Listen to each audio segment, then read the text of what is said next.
6절에 있는 말씀입니다. 이는 그가 사랑하시는 자 안에서 우리에게 거저 주시는 바 그의 은혜의 영광을 찬송하게 하려는 것이라. 지금부터 약 한 7, 80년 전에 윌리엄 헐스트라는 사람이 있었습니다. 한때는 미국에서 가장 큰 신문 회사를 경영하던 유명한 사람입니다. 그 영향력으로 정치계에 뛰어들어서 뉴욕시장 또 뉴욕 주지사를 지냈고요. 또 미국 연방 하원 의원으로 2차례나 당선이 되기도 했습니다. 대통령 후보로도 나갔는데요. 하지만 그 꿈은 이루지를 못했습니다. 이 윌리엄 헐스트는요, 언론과 또 정치계뿐만 아니라 또 다른 또 한 분야의 명성을 떨쳤습니다. 예술에 참 조예가 깊어서 많은 명작품들을 수집하는 그런 일로 이 사람은 유명했습니다.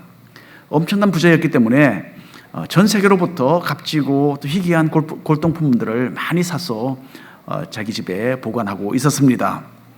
그래서 수천 년 된 그런 도자기로부터 시작해서 스페인과 이태리에서 들여온 아주 값비싼 가구들, 이 모든 것이 그 집에 가득했다고 합니다. 또 동양에서 사들인 카페트, 또 유명한 화가들이 그린 그림들이 헐스트의 그 거대한 주택에 가득히 쌓여 있었다고 합니다. 헐스트는 죽기 전에 여러 해를 걸쳐서 이 중에서 수만 개에 달하는 물품들을 팔아서 정리를 했습니다. 그리고 결국 이 사람의 그 궁전같이 그 큰 집이 정부에 기증되었는데 그 집은 박물관으로서 전혀 손색이 없을 정도로 참으로 수준 높은 그런 예술품들을 여전히 많이 그 안에 남겨두었다고 합니다. 자, 어느 날 헐스트는요, 이 세계에서 가장 최상급이 되는 가장 값진 예술 작품에 대해서 소개하는 글을 읽게 됩니다. 그리고는 자신은 이 작품을 내가 꼭 가져야 되겠다라는 마음을 먹었죠. 자, 그래서 어느 전문가를 고용을 해서 어떤 값을 주어서라도 꼭 이 작품을 찾아내어서 구입하라라고 그렇게 지시를 내렸습니다. 그 에이전트는 여러 달을 걸쳐서 전 세계 미술관을 거의 다 연락하다시피 해서 그 작품의 그 행방에 대해서 아주 샅샅이 조사를 했다고 합니다. 어느 날 에이전트는 헐스트를 찾아와서 그동안의 경과 보고를 했습니다. 자신은 그 가장 최상급의 예술 작품이 이미 헐스트의 소유가 되어 있다라는 그 놀라운 사실을 발견했다라고 말을 했어요. 헐스트는 여러 해 전에 이 예술품을 구입해서 자기의 여러 거대한 예술품만 두는 그 창고 중에 어느 한 군데에 모셔다 두었는데 그것을 그만 잊어버리고 있었던 것입니다. 여러분, 우리는 이 세상의 너무나 많은 것에 마음을 빼앗기고 참으로 바쁘게 살아가고 있기 때문에 우리가 가진 그 보물에 대해서는, 하늘의 보물에 대해서는 그만 잊어버리고 있는 경우가 많습니다. 에베소서는 우리 믿는 사람들이 오래전부터 소유하고 있지만은 그 참된 가치를 모르는 것에 대해서 생생하게 기억을 나게 해줍니다. 우리가 이미 받아서 우리의 것으로 삼은 이 하나님의 은혜에 대한 이야기입니다. 자, 오늘은 이 세상이 줄 수도 없고 또 알지도 못하는 이 하나님의 엄청난 은혜에 대해서 함께 잠시 생각해 보기를 원합니다. 우리는 이 세상의 그 무엇과도 비교할 수 없는 참으로 값진 것을 다 가지고 있습니다. 하지만 안타깝게도 그 보물의 귀중함을 망각하며 살고 있습니다. 우리가 소유하고 있는 이 하나님의 은혜가 무엇인지를 다시 한번 생각을 해보면서 마음에 크나큰 기쁨을 얻고 또 전심으로 하나님께 감사드리며 찬양하는 그런 시간이 되기를 간절히 바랍니다. 지금부터 약 한 2000년 전에 사도 바울은 에베소 지방에 있는 교회에 편지를 하나 써서 보냈습니다. 자, 그 편지가 에베소서라는 이름으로 우리가 읽는 이 성경의 일부분이 되었습니다. 바울은 고대 이 로마 제국의 여러 지방을 다니면서 예수님의 구원의 진리를 전했고 가는 곳곳마다 교회를 세웠습니다. 사도 바울이 가졌던 이 세 차례의 전도 여행을 통해서 로마 제국의 수많은 도시들을 중심으로 사람들이 예수님을 믿고 또 구원을 얻었던 것입니다. 이 방대한 지역을 일일이 다니면서 신속하게 사역을 할 수 없었기 때문에 사도 바울은 편지를 써서 각 교회를 향한 하나님의 말씀을 전달했던 것입니다. 이렇게 해서 사도 바울이 남긴 그 많은 서신들은 신약 성경에 포함이 되는데 그 중에 사도 바울이 기록한 것이 절반이나 됩니다. 자, 사도행전을 보면 바울의 전도 여행에 대해서 아주 상세하게 기록이 되어 있습니다. 바울은 2차 전도 여행 중에 고대 로마 제국의 아시아라는 그 지역으로 가려고 마음을 먹었습니다. 그런데 무슨 이유인지는 분명하지 않지만은 하나님께서 이 일을 허락하지 않으셨어요. 그리고 주님은 환상을 통해서 아시아가 아니라 도리어 마게도냐라고 하는 그 지역으로 가도록 그렇게 인도를 하셨습니다. 자, 하나님께서는 우리가 알지 못하는 참 전체적인 그 픽처를 보시고 계획을 세우시고 자기의 뜻을 이루어 나가시는 그런 분이십니다. 그러니까 하나님의 뜻에 우리는 순종할 수밖에 없는 거죠. 그런데 하나님께서 그렇다고 아시아 지역을 전혀 외면하신 것은 아닙니다. 그 후 몇 년 후에 사도 바울은 3차 전도 여행을 하는 가운데서 이 아시아의 수도가 되는 에베소에서 2년이 넘도록 머물면서 복음을 전파했습니다. 자, 이 아시아는 우리 한국, 중국, 일본이 있는 그 아시아가 아니고 지금 현재 터키 나라가 있는 지역을 말하는데 다른 말로 하면 소아시아죠. 자, 하나님은 사도 바울을 통해서 이곳에 엄청난 기적들을 많이 베풀어 주셨습니다. 그리고 사람들은 사도 바울이 전하는 그 말씀에 귀를 기울였어요. 그래서 사도행전을 보면 아시아 지방의 모든 사람들이 사도 바울을 통해서 복음을 접하게 되었다라고 기록될 정도였습니다. 그 결과로서 에베소에는 대부흥의 역사가 일어납니다. 그리고 허다한 사람들이 회개하고 예수님을 믿었어요. 그래서 이런 대단한 영적인 부흥의 분위기 속에서 에베소 교회는 세워졌고 또한 활발하게 성장을 해 나갔던 것입니다. 자, 사도 바울은 보통 한 곳에 오랫동안 머무르면서 사역하지 않았습니다.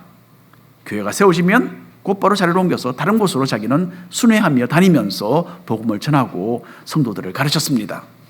자, 이제 사도 바울은 에베소를 떠난 지 몇 년이 지났습니다. 그리고 복음 때문에 핍박을 받아서 로마 감옥에 갇혀 있습니다. 자, 바울은 감옥에서 에베소와 그 근방 교회들에게 편지를 써서 보낼 그런 필요를 느끼게 됩니다. 자기가 복음을 전해서 믿게 되었던 그 에베소 신자들은 교회에서 어떤 마음 자세로 신앙생활을 해야 하는지에 대해서 배워야만 했던 것입니다. 2000년이 지난 지금도 우리는 이 에베소서를 통해서 건전한 신앙의 공동체로서 교회에 대한 귀중한 교훈들을 많이 얻게 되는 것입니다. 특별히 오는 9월에는요, 우리 전 교회인이 각자 목장에 소속이 됩니다. 그래서 더 깊이가 있는 신앙생활을 하는 그런 교회로 우리가 나아가고자 합니다. 그래서 약 한 10명 정도로 구성이 되는 이 목장들은요, 이 소그룹 형태로 말씀을 나누고 서로 기도를 해주고 또 신앙으로 도와주는 참으로 작은 교회의 역할을 하게 될 것입니다. 함께 에베소서를 읽어 내려가면서 교회를 향한 주님의 그 뜻을 발견하고 하나님의 선하신 목적을 함께 성취해 나가게 되기를 간절히 기대해 봅니다.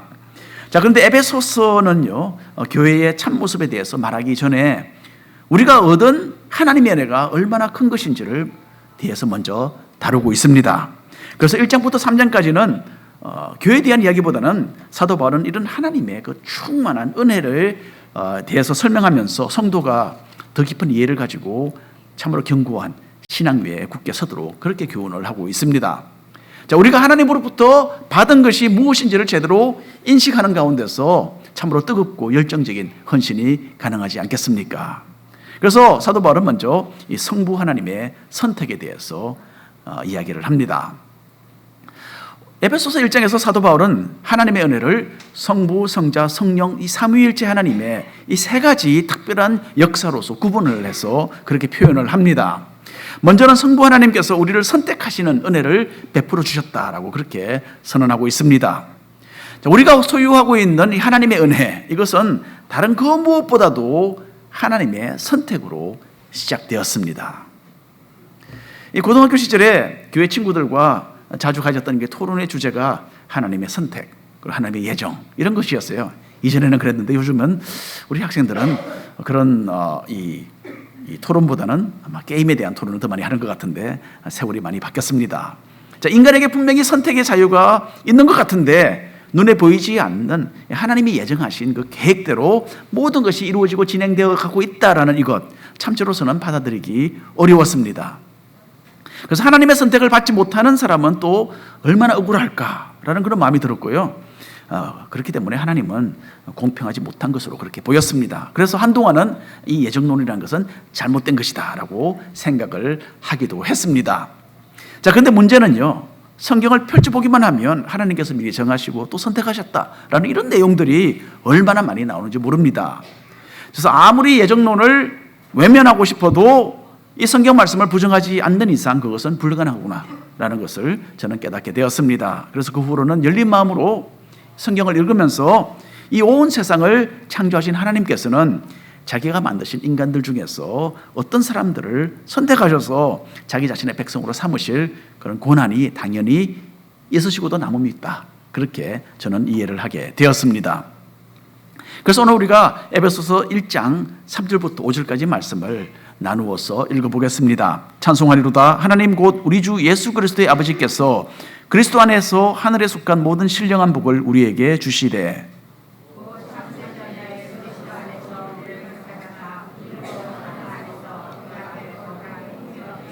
함께 읽겠습니다. 그 기쁘신 뜻대로 우리를 예정하사 예수 그리스도로 말미암아 자기의 아들들이 되게 하셨으니. 감사합니다. 본래 인류는 다 죄인으로서 하나님의 심판을 받아 지옥의 형벌에 들어갈 수밖에 없었습니다. 성경은 모든 사람이 범죄해서 하나님의 영광에 이르지 못한다라는 이 사실을 참으로 분명하게 밝히고 있습니다. 여기서 우리 모두가 그 무리에 속해 있다라는 것을 우리가 인식해야 합니다. 우리는 하루에도 수백 수천 번의 죄를 짓고 참으로 죄를 먹고 마시는 그런 인간입니다. 그래서 하나님의 그 절대적으로 거룩하신 그 기준에는 우리가 도무지 미칠 수가 없습니다. 그래서 마땅히 우리의 죄의 값으로 오는 그 영원한 형벌을 우리는 받아야만 하는 것이었습니다. 자, 하나님은 그런데 이 멸망받을 인류 중에서 얼마를 선택하셔서 자기의 백성으로 삼으시겠다라는 그런 계획을 세우신 겁니다. 이것이 바로 하나님의 예정입니다. 하나님의 선택은 이 창세전에 이루어졌다라고 오늘 읽은 말씀에서 말하고 있습니다. 이 세상이 생겨나기도 전에 하나님은 우리가 태어날 것을 미리 아셨고 또 우리를 구원하시려는 그런 결정을 이미 내리셨던 것입니다.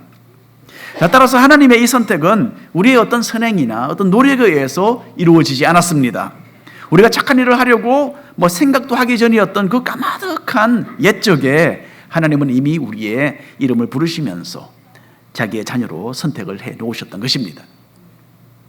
이것은 우리의 생각을 초월하는 참으로 하나님의 무한하신 비밀이요 또한 은혜가 아닐 수가 없습니다.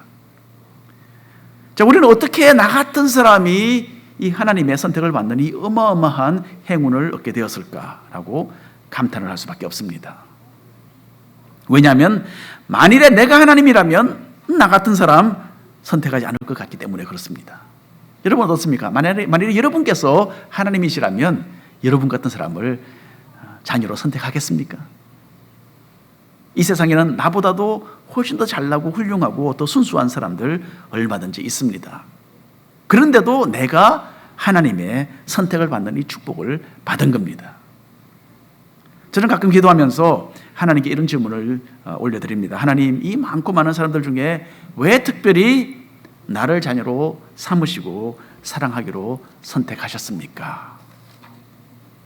참으로 형편없이 자격 미달인 나를 주님께서 선택해 주셨습니다.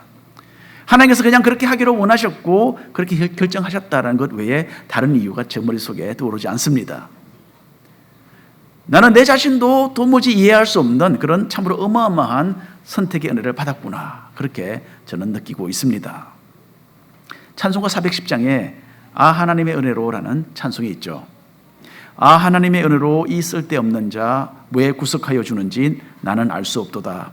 내가 믿고 또 의지함은 내 모든 형편 아시는 주님 늘 보호해 주실 것을 나는 확실히 아네.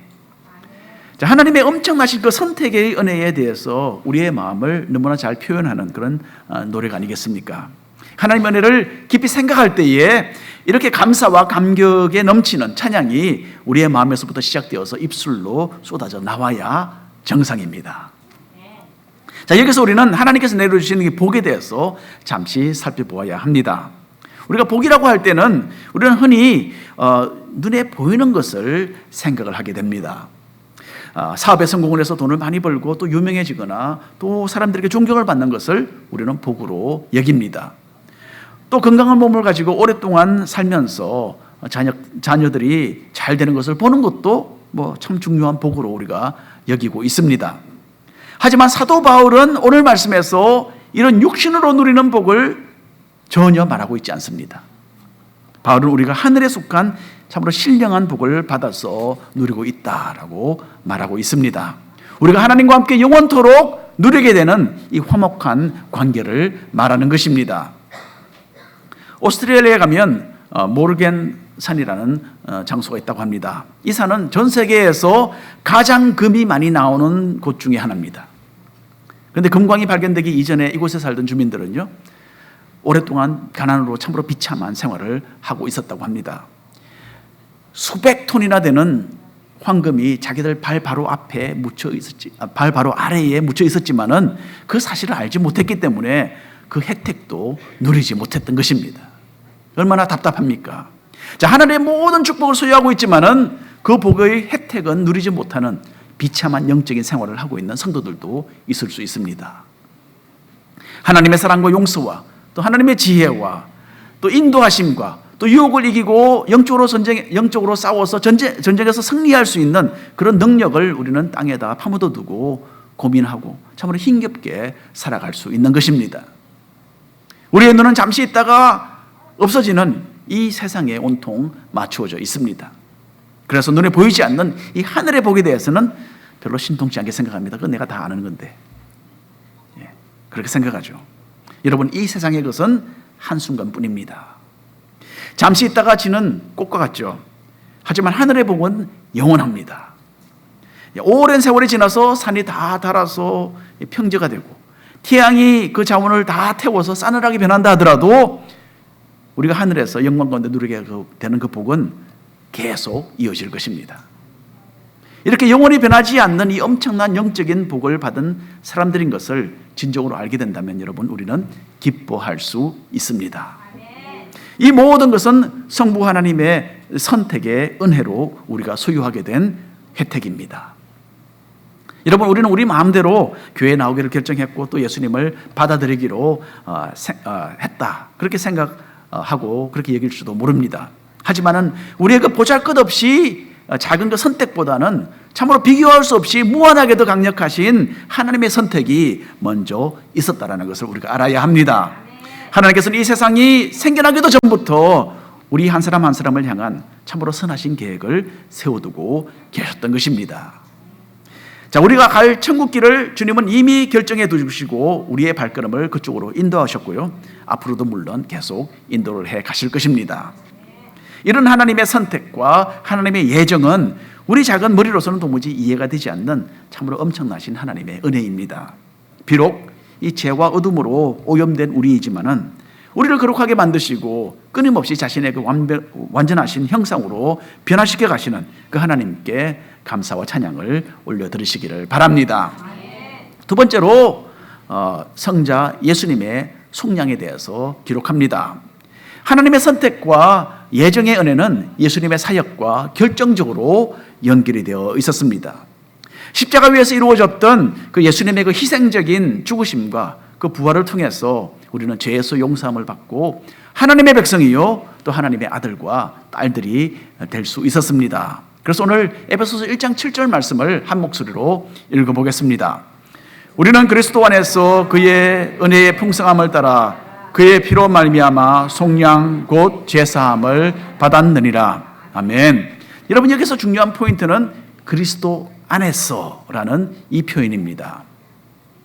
인도 선교사로 사역할 때에 한 번씩 미국에 돌아오면요, 정말 강하게 인상을 주는 것 중에 하나가 슈퍼마켓입니다.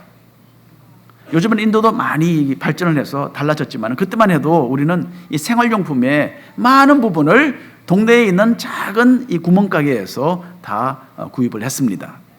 그리고 야채는 일주일에 한 번 동네 공터에 열리는 그 파머스 마켓에서 샀죠. 그리고 간혹 가다가 한 번씩 큰 맘 먹고 좀 더 비싼 슈퍼마켓을 가기도 했는데 그 슈퍼마켓의 규모는 얼마나 되느냐 하면 미국에 있는 우리 컨비니언스 스토어 정도 되는 그런 수준입니다.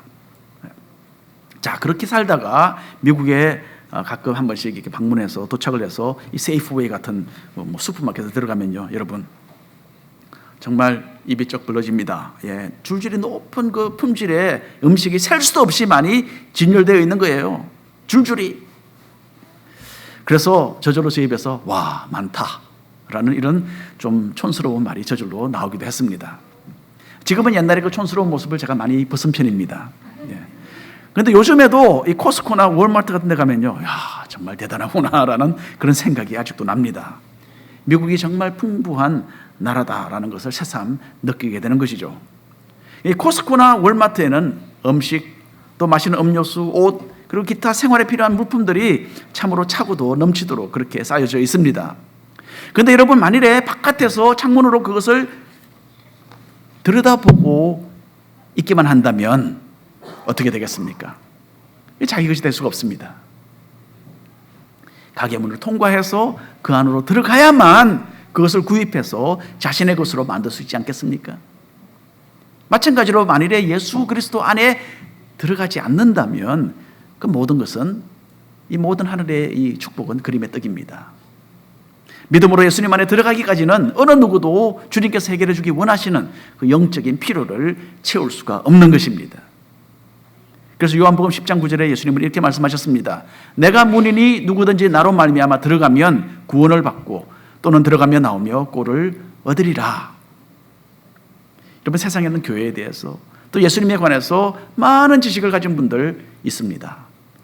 하지만 예수 그리스도 안에 들어오지 않는다면 자신이 가진 그 모든 종교적인 지식은 아무런 유익이 되지 못하는 것입니다. 이런 분들은 겸손하게 자신의 머리를 숙이고 예수님 안으로 들어와야 합니다. 예수님 없이는 그 죄인의 모습을 벗지 못하고 하나님 나라에 들어가지 못한다라는 것 입으로 시인해야 되죠. 그리고 믿음의 그 좁은 문을 통과해서 예수 그리스도 안으로 들어감으로써 하늘의 그 축복을 자신의 것으로 삼을 수 있는 것입니다. 자, 우리는 여기서 은혜가 무엇인지 이제 또 잠시 생각을 해보아야 합니다. 본래 헬라어로 은혜라는 이 단어는요, 친구들 간에 베풀어 줄 수 있는 호의를 말하는 것입니다. 친구들 간에 서로 친절하게 호의를 베푸는 것이죠. 그런데 신약 성경에 와서 이 단어는 엄청나게 이 용도가 다르게 사용이 됩니다. 하나님께서 이 단어를 사용하실 때는 자기를 거부하고 대적한 원수들을 위해서 친절을 베푸셨다라는 그런 뜻으로 사용이 되고 있습니다. 그것이 바로 은혜입니다. 도무지 이 호의를 받을 그런 자격이 없는데 호의를 베풀어주는, 친절을 베풀어주는 것이 바로 은혜입니다. 그래서 사람에게 참으로 친절하고 인정이 넘치는 호의를 베풀어주는데 그것도 특별히 원수에게 그렇게 해주는 것입니다. 자, 하나님의 말씀에 불순종하고 이 세상과 짝이 되어서 이 죄악의 어둠 가운데 있던 우리는 거룩하신 하나님과는 원수지간이었어요. 하나님은 너무나 거룩하신데 우리는 죄와 더불어 먹고 마시고 그렇게 했습니다. 하지만은 하나님은 우리를 선택하셔서 자기의 자녀가 되도록 예정해 주셨고 예수님 안에서 우리 죄를 씻어주시는 그 은혜를 넘치도록 베풀어 주신 것입니다. 7절 말씀에서 우리는 예수님께서 흘리신 그 피로써 속량되어 죄사함을 받았다라고 읽었습니다. 그래서 이게 속량이라는 말은 대신 값을 지불해서 그 물건을 돌려받는 것을 가리킵니다. 그것이 속량입니다. 어느 물건이 다른 사람의 손에 들어갔는데 그것을 값을 지불하고 대신 찾아오는 거죠. 아프리카에서 사역하셨던 선교사님이 계셨습니다. 이 속량이라는 단어를 원주민들이 사용하는 언어로 어떻게 표현해야 할지 몰라서 고민을 하게 되었어요. 그래서 자신을 도와서 일하던 원주민 청년에게 그 내용을 설명하면서 적절한 표현을 한번 말해보라고 부탁을 했습니다. 그 원주민 청년은 이야기를 들어보니까 머리를 빼내어 주었다라는 표현이 바로 그 뜻입니다. 그렇게 이야기를 하는 거예요. 그 선교사는 도대체 이 머리를 빼내어 주는 것이 속량이다, 속량이라는 그 단어와 무슨 관계가 있는지 알 수가 없었습니다. 그래서 이 원주민 그 청년의 설명을 듣게 됩니다. 오래전에 이 지방 원주민들 가운데는 노예 상인들에게 붙잡혀서 끌려간 사람들이 있었다고 합니다. 그래서 이 노예 상인들에게 사로잡힌 원주민들은 사슬에 묶여서 먼 타국으로 수송되어 가기 위해서 해변 지역으로 끌려갔다고 합니다. 자, 이렇게 이 과정 가운데서 붙잡힌 사람들은 모두 목에 아주 무거운 쇠구랑을 차고 있었다고 합니다. 그런데 동네 추장들이 이렇게 끌려가는 노예들 중에서 자기가 아는 사람들을 보고 때로는 구해주기도 했다고 합니다. 어떻게 구해줬느냐면 이 노예 상인들에게 금, 은 또는 이 외부 사람들이 좋아하는 그 상아를 아주 값으로 후하게 주고 상인들은 그 사람들을 또 그 값을 받고서 그 사람들의 목에 걸려있던 쇠구랑을 풀어 주었다는 이야기입니다. 이렇게 해서 바로 이 속량의 의미로서 머리를 빼내어 준다라는 그 표현이 생기게 되었다고 합니다. 자, 예수님은 하나님으로서 전혀 죄가 없으신 분이시지만은 우리를 대신해서 자신의 목숨을 내어 주셨습니다. 우리가 지은 그 죄의 값을 지불하기 위해서 이 온 우주 만물보다도 더 귀중하신 창조주 대신 자신의 피를 십자가에서 흘려 주신 겁니다. 이렇게 해서 주님은 값을 지불하시고 우리를 사로잡고 있던 그 죄의 쇠구랑을 끊어서 우리 머리를 빼내어 주신 거죠. 성부 하나님께서 창세 이전에 우리를 선택하신 것이 우리의 생각을 초월하는 은혜였다면 성자 예수님의 속량도 우리가 결코 헤아릴 수 없는 엄청난 은혜입니다.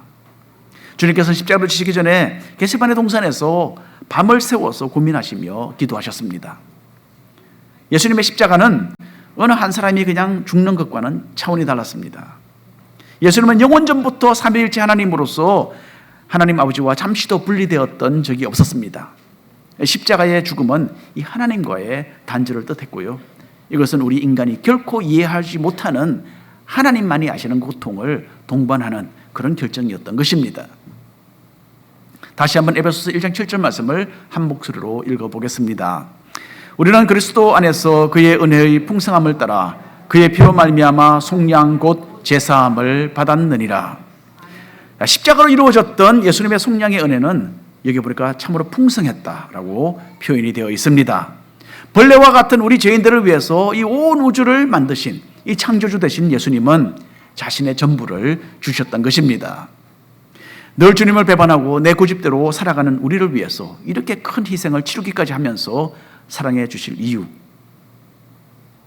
아무것도 없는 거죠. 우리 같은 사람을. 그래서 우리는 이해되지 않는 이 속량의 은혜를 받은 사람들입니다. 그만큼 주님의 눈에는 우리가 소중하게 보였기 때문이죠. 우리는 주님께서 이런 무진장으로 풍성하신 은혜를 쏟으셔서 자기의 사랑의 대상으로 삼으신 참으로 선택받은 사람들입니다. 이런 크나큰 복을 내려주신 주님께 우리의 온 마음으로 찬양과 감사를 드리시기를 바랍니다. 세 번째로 우리는 성령 하나님의 은혜도 잠시 살펴보아야 합니다. 우리는 모두 예수님을 믿음으로써 죄에서 사함 받는다라는 이 복음의 말씀을 듣고 또 믿어서 구원을 받았습니다. 그런데 이 모든 것은요, 이 성령님의 역할 때문에 가능했습니다. 우리 자신의 뜻으로는 도무지 하나님께 돌아갈 우리가 아니었습니다. 우리는 태어날 때부터 하나님께 반항하고 지약으로 곧바로 달려갔던 사람들입니다. 하지만 돌과 같은 우리의 마음을 성령께서 녹여주셨습니다. 그리고 우리로 하여금 예수님을 믿도록 우리의 마음을 또한 고쳐주셨습니다. 에베소서 1장 13절과 14절에 있는 말씀 한 절씩 나누어서 읽겠습니다. 그 안에서 너희도 진리의 말씀 곧 너희의 구원의 복음을 듣고 그 안에서 또한 믿어 약속의 성령으로 인치심을 받았으니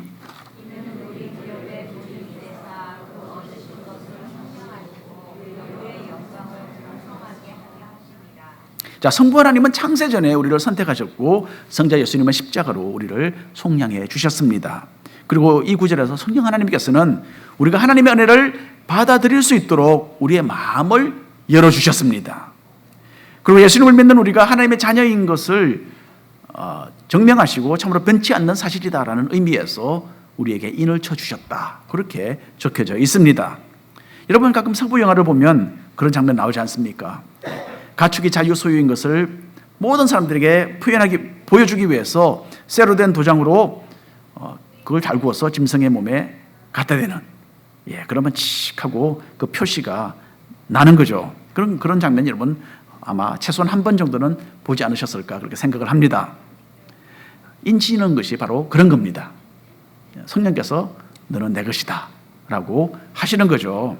성령 하나님께서는 우리가 틀림없이 자신에게 속한 사람이라고 지금도 계속 증명하고 계십니다. 비록 연약해서 가끔 죄에 빠지기도 하고 넘어지기도 하는 참 한심한 우리지만은 성령 하나님은 우리의 손을 결코 놓지 않으십니다. 그리고 우리의 마음속에 거주하시면서 우리가 결국 천국에 이르는 그 영원한 구원을 받을 것이다 라고 보증을 서 주신다라고 그렇게 표현이 되어 있습니다. 이것은 어느 부자가 충성스러운 일꾼에게 자기 재산 중에 100만 불을 넘겨주겠다라고 유언장에 적는 것과 유사하다고 그렇게 말할 수 있습니다. 자, 근데 그 상속금을 받으려면 시간이 좀 걸리니까 그동안에는 내가 그 돈에 대한 이자금을 매달 너에게 주겠다라고 하면서 4,000불을 체크를 끊어서 주는 거예요. 만일에 누가 그렇게 한다면 어떻겠습니까, 여러분? 한 달에 4,000불씩 차곡차곡 들어오고 앞으로 이분이 돌아가시면 100만 불이 나의 돈이 되는구나. 그렇게 생각을 하게 되는 것이죠. 자, 이 세상에서 우리의 영혼 속에 성령께서 함께 거하시는 것은 장래의 천국에서 하나님께서 영원토록 우리가 함께 지내게 될 것이다 라는 그 보증이 되는 것입니다. 이 세상에서 누릴 수 있는 가장 큰 기쁨은 무엇이 되겠습니까? 장래에 우리가 천국을 소유하게 된다라는 이 확실한 소망인 것입니다. 이것보다 더 큰 기쁨이 없습니다. 따라서 구원받고 하나님의 은혜를 진정으로 아는 사람들은 하나님을 찬송하며 감사할 줄을 압니다. 우리는 적극적이고 좀 능동적인 그런 신앙의 자세를 가지고서 기쁨으로 하루하루를 살아갈 수 있습니다. 우리는 하나님께서 선택하신 참으로 특별한 사람들이기 때문에 그렇습니다. 비록 이 짧은 인생을 살지만은 영원토록 계시는 하나님의 백성들인 것입니다. 하나님은 무한하신 인내와 사랑으로서 우리 안에 자신의 형상을 만들어 가실 것입니다. 여러분, 얼마나 다행입니까? 예? 얼마나 크나큰 축복입니까? 얼마나 감사할 일입니까? 그리고 얼마나 크신 하나님의 은혜입니까? 우리 속에 성부 하나님의 그 선택의 은혜, 또 성자 예수님의 속량의 은혜, 또 성령 하나님의 그 보증의 은혜가 더욱더 깊이 이해되기를 간절히 바랍니다. 그리고 이렇게 어마어마하게 크신 하나님의 그 말할 수 없는 은혜를 알고 감사와 찬양이 입술에서 끊어지지 않는 그런 성도들이 되시기를 바랍니다. 기도하겠습니다. 하나님 아버지, 죄로